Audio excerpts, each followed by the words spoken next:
Hello everyone, good morning সবাইকে। সকালবেলায় একদম মেন রোডে দাঁড়িয়ে আছি, কারণ মেয়েকে স্কুলে নিয়ে এসেছি। আমরা দুজনেই এসেছি। তো এখন স্কুল ছুটি হয়ে গেছে, আর মেয়ের বাবা গেছে মেয়েকে নিয়ে আসতে, আর আমি একটু ছাওয়ায় বসে আছি।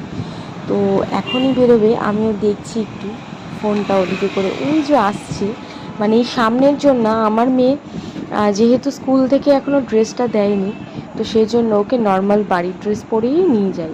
আর যেহেতু গরম, সেহেতু এখন একটু টেপ জামা যেইগুলো আছে সেইগুলো পরিয়েই নিয়ে যাই।